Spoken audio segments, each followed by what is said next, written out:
आज ऐसी कुछ भावना आई कि ये सहस्र प्रश्नावली ये 1958 से शिरडी जाता था। 58 आप अनुमान लगावें। उस समय श्री क्षेत्र शिरडी का वास्तविक ग्रामीण रूप था। वो मकान, वो घर, वो जमीन, वो रास्ते, इतना वास्तविकता थी, कच्ची वास्तविकता। जो जाएं तो जमीन से प्रणाम करते थे कि इसी जमीन में बाबा के पग पड़े हैं और ऐसी जगह बाबा ने चुना। तो वो था वास्तविक शिरडी। उस समय लोग जाते थे, चलते चलते हाथ पांव भी हिलने लगते थे कि यहाँ भगवान चलते फिरते थे। वो समय भगवान भी देखिए किस प्रकार के जगह चुनते हैं और कैसे लोगों को चुनते हैं। ये सब उनकी सृष्टि, उनकी मानव जाति। और सबसे बड़ी चीज, एक सच्चे आदमी की पहचान, एक सच्चे संत की पहचान, एक सच्चे आदमी की पहचान, एक सत्य संत की पहचान। वो किसी से कुछ नहीं लेगा, लेगा ही नहीं, वो लेगा ही नहीं। एक थॉट में कहा था कि know though that the supreme all-giver God starts giving everything the moment you ask from human. The moment you ask from human, what God can give, can human can give? What God can give, human can never give. The moment you stop approaching human, you will find the same moment the all-giving God approaches you to give you everything. समझना, जो आदमी आपसे मांगता नहीं है, directly और indirectly, जो आदमी आपसे मांगता नहीं है डायरेक्टली एंड इनडायरेक्टली, वही भगवान का है। और सब मांगने वाले सब नकली होते हैं। आप डायरी में नोट कर लेना, आज हमने कहा मांगने वाले सब नकली होते हैं, जो नहीं मांगते हैं वो भगवान के होते हैं। तो ऐसे थे, माताजी किसी से लेती नहीं थी, वो तो देने के लिए आई थी। She lived for 62 years। बहुत चमत्कार, बहुत चमत्कार, बहुत चमत्कार देखा। उस समय मैं सफ़ेद पैंट शर्ट पहन के इलाहाबाद यूनिवर्सिटी का स्टूडेंट था। हमको रेलवे के डिप्टी डायरेक्टर आर श्रीनिवासन, उनके भक्त थे, वो लेकर आए थे क्यू में। वो भी क्यू में, कोई भी हो क्यू में थे। हमें बड़ी खुशी होती है। यह हम पनवेल दरबार में भी एक समय क्यू रहता था, कोई आउट ऑफ क्यू अलाउड नहीं था। जब प्रेम जी होते थे, प्रेम जी होते थे, मेरे ख्याल अगर भगवान भी क्यू में, क्यू के बाहर आते थे, वो बोलते थे प्लीज क्यू में खड़े हो जाओ। तो I miss him so many times. तो जिसने पा लिया उसके लिए समान, सब बच्चे समान उनके लिए, जिसने पा लिया है। अर्लियर आपको बता चुका हूँ, जो बाबा के साथ थे, बाबा 1918 में शरीर छोड़े, उन सब से मिलना, बाबा के बारे में पता लगाना। बाबा ने कभी अपना पेरेंटेज और अर्लियर चाइल्डहुड के बारे में किसी को नहीं बताया। तब मालूम कैसे हो? जो इनके साथ थे और जो उन्होंने देखा। और उन्होंने ये भी हिंट किया, जो बाबा के साथ नहीं थे उनका नहीं सुनना। उनका किताब भी बहुत होगा, बहुत कुछ होगा, प्रभावित होगा, उनके पास ही नहीं जाना। पहले 10 बार पूछो, आप बाबा के साथ थे, आपने बाबा को देखा, बाबा का सुना, तब उनका सुनना। हमने कहा ठीक है, ऐसे ही करें। फिर तो माता जी ने साई मार्ग में लगा दिया। अगर माता जी के पास नहीं जाते, शायद ये भगवती साई संस्थान नहीं होता, शिरडी में इंटरनेशनल केंद्र नहीं होता, ना मालूम क्या होता। उन्होंने ही ये तो हमारे भगवती साई संस्थान का जड़ माता जी हैं। सब भगवती साई संस्थान का आत्मा बाल योगिनी सरस्वती अम्मा है। फिर 7 दिसंबर 58 मूर्ति के बाद तो माता जी के पास जाता था, नहीं तो ड्यूटी, नहीं तो शिरडी, चौथा जगह नहीं। फिर उसके बाद में जो जो इंटरव्यू लेता था, हमारे पास ग्राइंडिंग टेप रिकॉर्डर होता था। हमारे प्रश्न उनके विनम्र घर में बैठकर, उनके उत्तर सरल सादगी, गांव वाले, जिसके नाम आपको बता चुका हूं, लक्ष्मीबाई तुकाराम शिंदे, निवृत्ति पाटिल, बालाजी पिल्लाजी गुरु, बप्पा जी लक्ष्मण रत्नापारखी, नाना साहब रासने, अप्पा साहब चौबदार, एनपी अवस्थी, नाना साहब रासने, उद्धव माधवराव देशपांडे, एमएस दीक्षित, डॉक्टर गवनकर, आदि आदि। तो उनका टेप रिकॉर्डर में आवाज़ लेता था। ये किताब सबके पास होना चाहिए, क्योंकि इसमें बहुत सारी चीज़ें जो साई सच्चरित्र में नहीं है वो पाएंगे। हर साल कुर्ला से 28 बस जाते थे, 28 बसेस। हर बस में मैनेजर होता था, पुजारी होता था, बाबा की फ़ोटो होती थी, पूजा आरती होती थी। 28 बस। और वहाँ इन लोगों को जो बाबा के साथ थे, बड़े मर्यादा से गाड़ी से उनको लेके आया जाता था, उनको हार से सम्मानित किया जाता था, तब इंटरव्यू होता था। तो ये कुल हमारे 5000 प्रश्न, अब भक्तों के समझ लें उतने उत्तर। इन 5000 प्रश्नों में से डॉक्टर शकू ने करीब 500 प्रश्न सेलेक्ट किए टेप रिकॉर्डर से। उनके वॉइस सब अभी भी है, तो रिकॉर्डेड वॉइस में है 500। तो उनमें से बताता हूँ, तो इसमें बहुत सारी चीज़ें आपको ऐसे मिलेंगे जो आप और कहीं नहीं पाएंगे। श्री साई सहस्र प्रश्नावली। इसके बाद हम लोग साई महिमा मिलेंगे।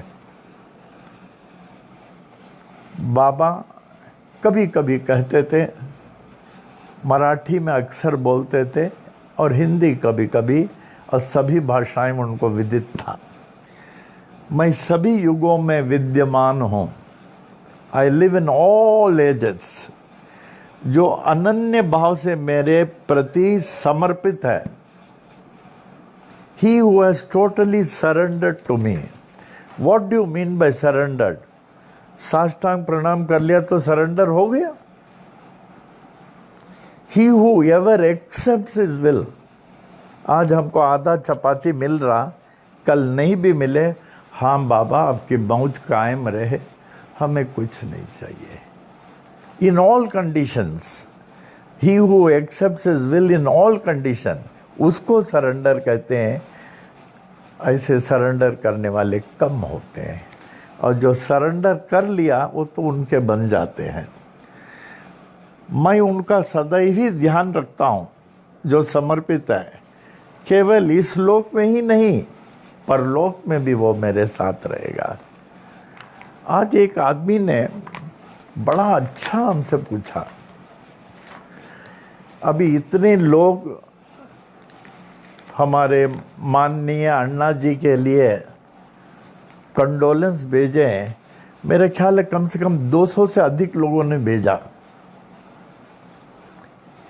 आप सोच सकते हैं सबसे अच्छा कंडोलेंस किसका रहा होगा। 100% आप नहीं बता सकते, 100% आप नहीं बता सकते। कई लोगों ने वाणी से बताया, कई लोगों ने लिपि बताया। सबसे अच्छा कंडोलेंस किसका रहा होगा? मैं बोलूंगा, आप आश्चर्य करेंगे, आप हंसेंगे। आप सोचिए सबसे अच्छा कंडोलेंस किसका रहा होगा? जस्टिस जसवंत सिंह का था, या विलियम साने का था, या जॉन नजेरियन का था, या और कोई highly educated and monetary person का था? सोचिए। राम, उसका नाम क्या है? हाँ, ये था बेस्ट मधुकर, जो हमारे यहाँ काम करता, जो अण्णा की बहुत सेवा करता था। मधुकर टॉप। वो आया, हमसे कहने लगा, गुरुजी, कभी बाबा कहता, बाबा अण्णा जी 91 साल के हो गए थे, 91 ईयर्स। क्या ये ज़्यादा नहीं था? क्या अण्णा का स्वास्थ्य बहुत स्वस्थ था क्या?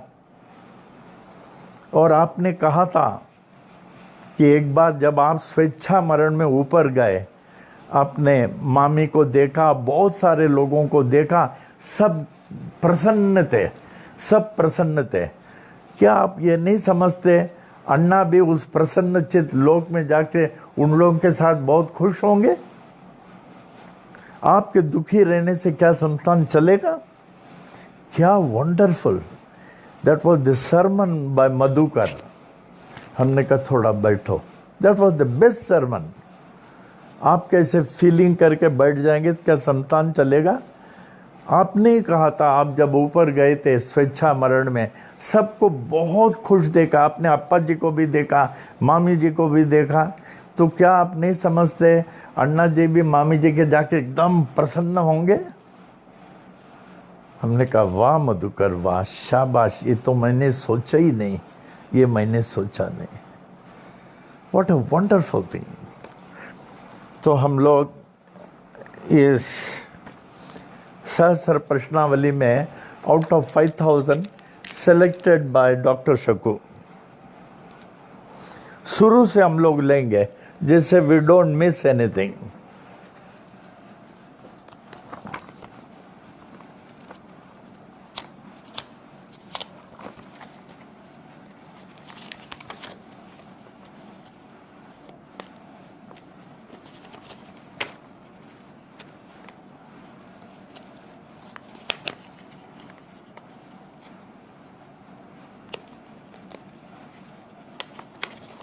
के अद्भुत व अद्वितीय जीवनी जानने में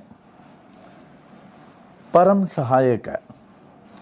इस प्रश्नावली में बाबा के साथ व्यक्तिगत तौर से रहने वाले भक्तों ने बाबा के बारे में अपना अपना आंखों देखा अनुभव बताया। इन भक्तों ने बड़े ही प्रेरणापद अपने अपने अनुभव बताए। इन अनुभवों को सुनकर बाबा के विनम्र, दिव्य, परम शक्तिशाली व वास्तविक जीवन के बारे में थोड़ा बहुत मालूम हो सकता है। इन सहवासियों में से श्रीमती लक्ष्मीबाई शिंदे, जिनको बाबा ने 9 चांदी के सिक्के दिए, बोले 9 विधा भक्ति है। जैसे भगवान कृष्ण ने सारे विश्व के लिए अर्जुन के द्वारा उपदेश दिए, 9 विधा भक्ति लक्ष्मी जी के द्वारा दिया। जिन जिन से मिला हूँ पर्सनली, वो कई बार इंटरव्यू लिया हूँ और जिनका आवाज़ हमारे पास कैसेट में है।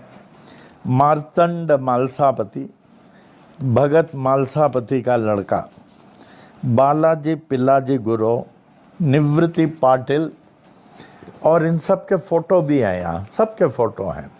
बप्पा जी लक्ष्मण रत्ना पारखी, नाना साहब रासने, अप्पा साहब चौबदार, NP अवस्थी, ये हरि सीताराम दीक्षित के नेव्यू, इनका इंटरव्यू हमने विले पार्ले में उनके रेजिडेंस में लिया।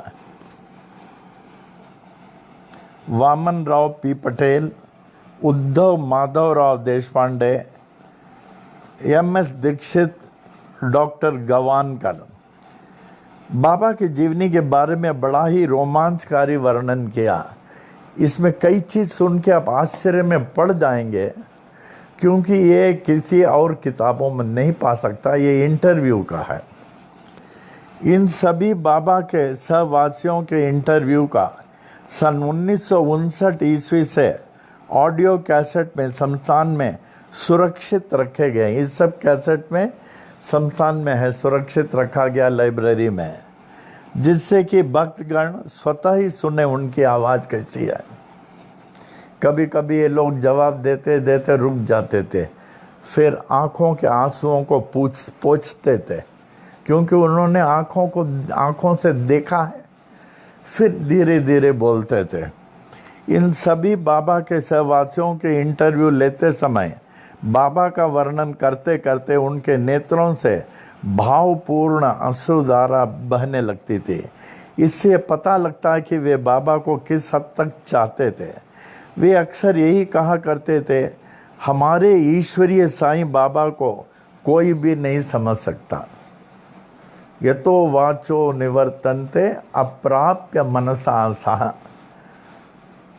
वह वचनों से मन से परे हैं। यतो वाचो निवर्तन्ते अप्राप्य मनसा सह, वो तो परे थे। आशा करता हूँ इस सहस्त्र प्रश्नावली के पाठकों को बाबा के प्रति अधिक आसक्ति उत्पन्न होगी। ये जब पढ़ेंगे बाबा के प्रति आपको अधिक इंटरेस्ट आएगा। बाबा से यही प्रार्थना करता हूँ, हम सभी उन्हीं के नादान बच्चों पर ऐसी कृपा करें कि हम सभी का जीवन सार्थक और सफल बने। तो ये जी छोटा फोटो, ये बाबा अपने सहवासियों के साथ बैठे हुए हैं। Very rare photo.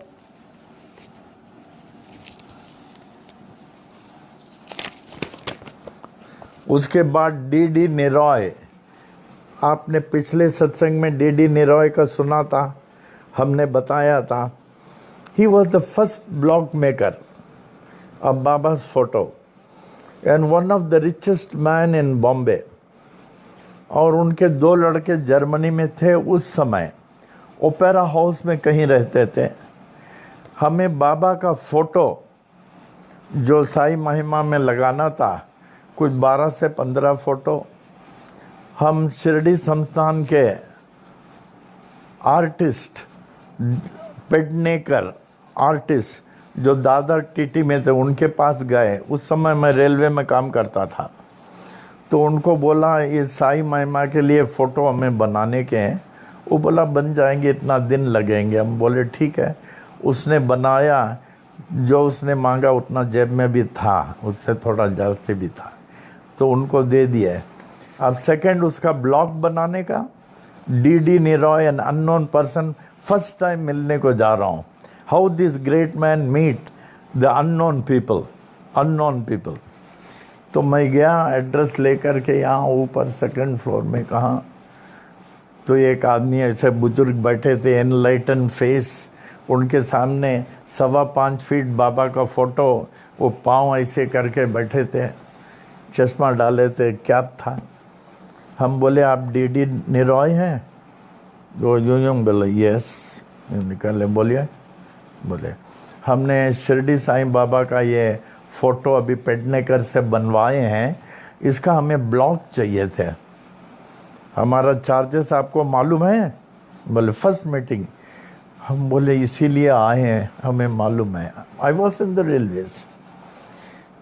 तो कितना फ़ोटो? हम बोले 12 या 15। बोले यहाँ रख दो। वो देखे, हमको कुछ डेट दिए, इतनी तारीख में आके लेके जाना। हमारे फिर जाते समय बोले हमारे चार्जेस मालूम है ना? हम बोले हाँ। फिर मैं चले गया, फिर कुर्ला क्वार्टर में गया रहने के लिए। अकेले रहता था, जैसे द्वारका माई में बाबा अकेले रहते थे। तो हम गए, हम कहा बाबा ऐसी कृपा करें, ये फ़ोटो के लिए जास्ती नहीं मांग लें, जेब में जितना है उतना मांगें। तो जितना था जेब में लेकर गए। उस दिन गए तो उन्होंने कहा आपका ब्लॉग तैयार है, बॉक्स तरीका बनाया है और ऊपर बिल है, आप बिल दे सकते हैं। फिर बाबा का ध्यान किया। हमने कहा बाबा ऐसी कृपा करें, जेब में जितना हो उतने ही बोले, उससे जास्ती नहीं बोल बैठे। तब मन में आ गया, हमने कहा निरॉय साहब आप बिल ये 1 मिनट सिर्फ आप अपने हाथ में रखिए और बाबा से पूछिए कि हमसे कितना लेना चाहिए। तो उनके हाथ में पकड़ा, उन्होंने आंख बंद किया, सामने बाबा का बड़ा फोटो, 1 मिनट बंद किया और फाड़ दिया। कहते हैं बाबा कहते हैं इससे कुछ मत लो। हमने कहा नहीं मैं तो कुछ लाया हूँ। बाबा कहते हैं इससे कुछ मत लो, आगे बात मत करो। हम बोले ठीक है। हमने कहा बाबा धन्य हो। फिर उन्होंने कहा अगले बार कब आ रहे हो? मालूम ने क्या देखा, हमने बताया। फिर मैंने बोला मैं कुर्ला क्वार्टर में रहता हूँ, ऐसे ऐसी बात है। फिर दोबारा मैं गया आफ्टर सम डेज। फिर हमको देखा, का हमको बोला, फिर आप करके बोला आपको 3 फोटो बाबा का देने का है और वो भी 5.25 फीट। हम बोले 5.25 फीट का इतने पैसे हमारे पास कहाँ आएंगे? मैं सोच रहा था 3 फोटो देने का, वो गिफ्ट होगा। हमने कहा ठीक है। फिर मैं गया, हमको 3 फोटो, बड़े बड़े फोटो 5.25 फीटो, एक जो मेडिटेशन हॉल, एक जो रेलवे स्टेशन मंदिर में, एक शिरडी में हमने लगाया पत्थर के पीछे बड़ा, उसमें काकरे जी थे। तो हमने बोला इसका पैसा मैं दे सकूंगा। हमने मांगा क्या? हम कह निराज साहब एक बार आप हमारे कुर्ला आएंगे, very humble place, very simple place, और बड़े लोग कोई आता नहीं है। हम बोले बड़े लोग कुर्ला में कोई आता नहीं, very simple humble place, it's a quarter. मैं आऊँगा, अपना एड्रेस दे दो, टेलीफोन तो होती नहीं। तो हमने उनको बुलाया और बराबर उस दिन कुर्ला क्वार्टर में आ गए। कहीं तो बहुत अच्छा है, मैंने कुछ नहीं था। It was so good of him to appreciate such a humble place. फिर हमारा उनका बहुत प्रेम हो गया है। फिर हमने उनसे कहा आप इतने बड़े आदमी हैं, हमारे विनम्र कुर्ला क्वार्टर में आए, यहाँ तो बड़े लोग कोई आता नहीं है, आपका हमसे क्यों प्रेम हो गया? बोले क्या बताऊं, हमारे पास जो भी आते हैं दुनियादारी का बात करते हैं, एक आप ही हो जो सिर्फ साईं बाबा का बात करते हो, इसलिए मैं आपको छोड़ने वाला नहीं हूँ। बहुत प्रेम हो गया, बहुत प्रेम। फिर उनका बड़ा मिरेकल हुआ, आपको मालूम है, उनकी लड़की जो डिलीवरी के लिए ड्यू थी माटुंगा में, शिरोडकर डिलीवरी होम में, तो डॉक्टर लोगों ने प्रोनाउंस किया शी इज़ डेड। और वो इतना चाहते थे अपनी लड़की को, इतना, मेरा ख्याल है वर्ल्ड में कोई नहीं चाहेगा। वो अपने जान से ज़्यादा, उनका जान उनकी लड़की में था। तो डॉक्टर जब बाहर आए बोले Niroy sorry doctor, what you say, sorry I know you are our father. अंदर जाके उसके बाल पकड़ के इतना रोया लड़की का नाम लेके। तो उनको लगा लड़की जो जिंदा है, ये वर्ल्ड का फेमस मिरेकल है, जिंदा है। फिर तुरंत बाहर आए, डॉक्टर देखो she is alive, I know your father, I know your love, I know your affection, but I am a doctor, senior doctor. उसको पकड़ के लेके आया, प्लीज कम, हमारे सामने चेक करो। The doctor found the daughter was alive. फिर तो वो समर्पित हो गए। ही वॉज द फर्स्ट। वो फिर कुर्ला बार बार आते थे, हमारा उनका प्रेम था। वो बाबा से डायरेक्ट बात करते थे। वो बोलते थे ये जो फोटो देख रहे हैं ना, बाबा से मैं डायरेक्ट बात करता हूँ। ऐसे कुछ लोग हैं, बात करते हैं। क्या रामकृष्ण परमहंस काली माता से डायरेक्ट बात नहीं कर सकते थे? ऐसे कई लोग जो एकदम समर्पित हैं, वो बात कर सकते हैं। तो ये हैं डी निरॉय। ये कभी भी जाएंगे बाबा के सिवाय कुछ नहीं बात करेगा, नथिंग अदर देन। जैसे हम लोग 2 लोग मिलते हैं, आप बाबा के सिवाय सब बात करेंगे, लेकिन बाबा का कोई बात नहीं करेगा। And you call your self a devotee. ये लोग ऐसे हैं, बाबा के सिवाय कुछ बात नहीं करेंगे। ये फिर यहाँ आप देखें, शिरडी के कोर्ट रिसीवर काकरे जी पनवेल कई बार आए हैं। इतना प्रेम, इतना प्रेम, पूछिए नहीं। पनवेल कई बार आए, कोर्ट रिसीवर हर समय अपने आप बुलाते थे, ऑफिस में विभूति लगाते थे ये, और हमको साई सच्चरित्र इतना देते थे, आप बांटो। You are going to so many countries, wishing all the best. KH Kakre, court receiver, Shirdi, I invite you to Shirdi. ऐसे इतनी किताब वो बांटता था। फिर यहाँ बाबा के मूर्ति के सामने हम लोग का सत्संग हो रहा। बाबा के मूर्ति के सामने उस समय कम से कम 150-200 लोग होते होंगे। जसवंत सिंह है, चीफ जस्टिस जसवंत सिंह, और मामी जी है। बैठा हूँ, साई महिमा का पाठ रेगुलर होता था, रेगुलर पाठ। शिरडी संस्थान का दरवाजा अगर 5 बजे खुलता है, हम लोग दरवाजे के आगे 3 बजे बैठते थे। 3 o'clock, 3 to 5 हम लोग जो है सुप्रभातम आदि बोलते थे।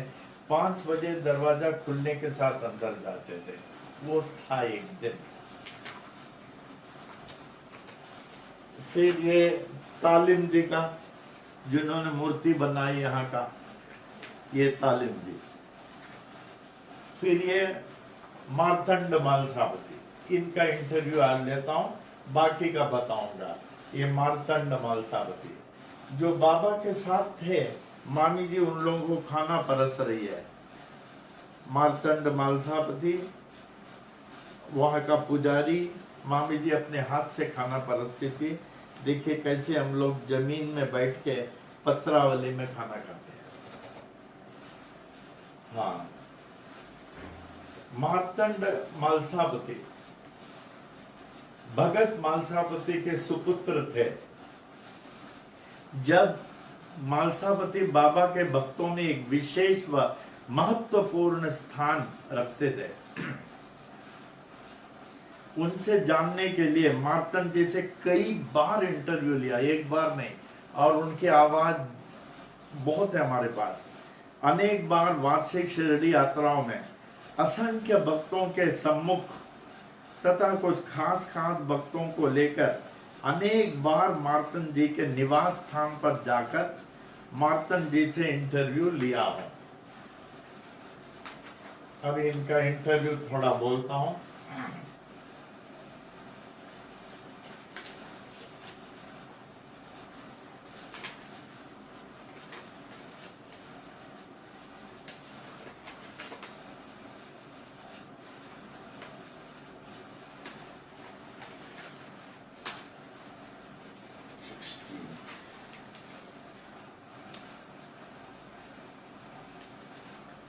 इसमें आपको बहुत मैटर मिलेंगे जो साई सच्चरित्र नहीं किसी किताब में नहीं मिलेगा, क्यों डायरेक्ट इंटरव्यू है।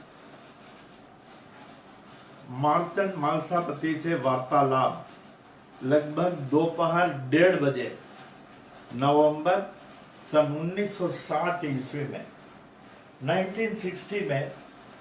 What a Shirdi, wonderful Shirdi, natural Shirdi, the sort of wonderful vibration, लोगों के हाथ कांपने लगते थे। That was the real Shirdi. तब मार्तंड मालसावती गुरु स्थान के आगे भिक्षाटन में जा रहे थे। भिक्षाटन। मार्तंड बाबा, क्या आप भिक्षाटन में हैं? मैं बाबा के उपदेश का पालन कर रहा हूं। बाबा का भिक्षाटन मानव के लिए एक उपदेश था। बाबा का भिक्षाटन मानव इंसान के लिए एक उपदेश था और न किसी चीजों से मतलब ही था। बाबा के बाद मेरे पिता श्री भगत मालसावती और मैंने इस उपदेश के क्रम को जारी रखा। आपके पिताजी को बाबा के सहवास में रहकर क्या लाभ हुआ? आपके पिताजी को बाबा से क्या लाभ हुआ? मेरे पिताजी भगत मालसापति मुझसे कहा करते थे, मेरे जन्म से पहले, यानी मार्तंड से जन्म से पहले उनका भेंट बाबा से हुआ। जब बाबा ने हमारे पिताजी के मंदिर के सम्मुख एकाएक खड़े थे। कौन सा मंदिर? खंडोबा मंदिर के सामने बाबा खड़े थे। मेरे पिताजी ने बाबा को सबसे पहले शिरडी में अपने खंडोबा मंदिर के समीप पाया। बाबा के रंग रूप देखकर मेरे पिताजी ने उन्हें आओ साईं कहकर पुकारा, संबोधित किया। उसके बाद ही उन्हें साईं बाबा कहकर पुकारने लगे लोग। मेरे पिताजी ने उन्हें पहले मुसलमान समझकर मंदिर में प्रवेश करने से रोका। वो सोचे ये मुसलमान है कि तुम मंदिर में नहीं आ सकते हो। भगत मालसापति बोले, तुम एक हिंदू मंदिर में नहीं रह सकते हो और तुम इस गांव के चावड़ी या तकिया गांव में जाके रहो, यहाँ नहीं रह सकते हो। इसके जवाब में बाबा ने कहा, उसके कहने के मुताबिक चावड़ी या तकिया गांव में जाकर ही रहेंगे। और 2 कदम आगे बढ़कर फिर पीछे आए और गौर से पिताजी को यूं देखने लगे। तो उनके पिताजी ने कहा, तुम ऐसे क्यों देख रहे हो? तब बाबा ने कहा, मैं देख रहा हूं तुम एक बनिया होकर एक गडेरिन जाति के औरत से तुमने कैसे शादी कर लिया? बनिया होकर गडेरिन जाति के औरत से कैसे शादी कर लिया? मेरे पिताजी घबरा गए क्योंकि ये रहस्य किसी को मालूम नहीं था और विनम्रता से कहने लगे, ये मंदिर आपका है, आप यहाँ रह सकते हैं।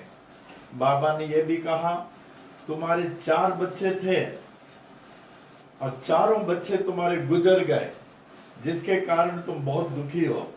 देखिए, मालसापति कह रहे, तुम्हारे 4 बच्चे थे, चारों बच्चे तुम्हारे गुजर गए, तुम बहुत दुखी हो। ये सब सुनकर हमारे पिताजी उनके महान सिद्ध पुरुष समझकर उनसे चरणों में गिर पड़े। हमारे पिताजी उनकी सेवा में फिर मस्जिद में ही रहने लगे, सरेंडर हो गए। जब इतना सब अनजानी चीज बता रही जिसको कुछ नहीं मालूम, सरेंडर हो गए। हमारे पिताजी उनकी सेवा में मस्जिद में भी रहने लगे। एक दिन बाबा ने हमारे पिताजी को बोला, भगत तू फिक्र मत कर, तो गृहस्थ आश्रम के कर्तव्यों को निभाओ, मैं तुम्हें सब बच्चों को वापस कर दूंगा।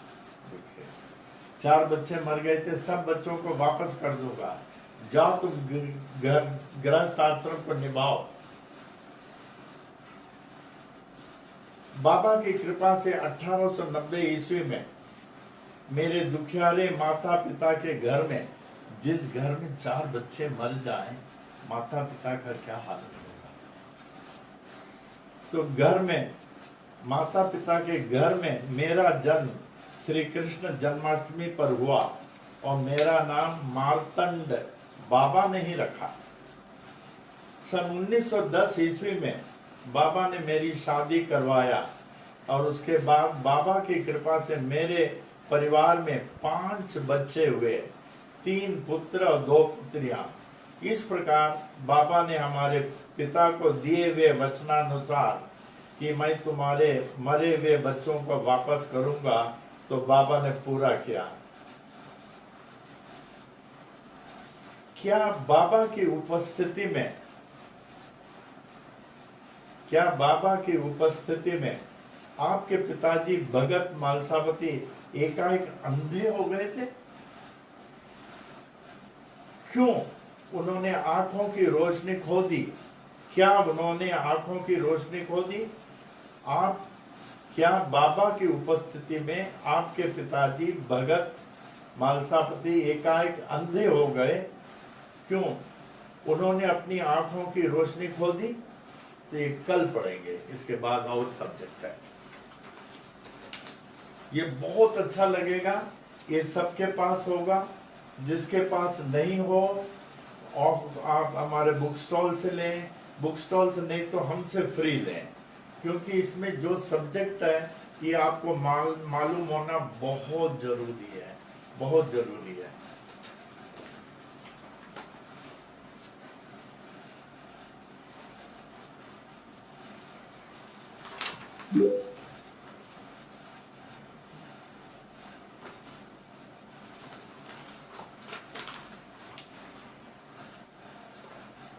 अरे वाह, थैंक यू बेटा।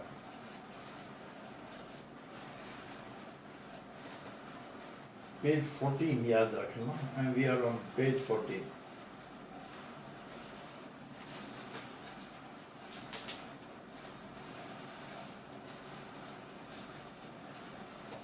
हाँ, पेज 14। ओम साई राम।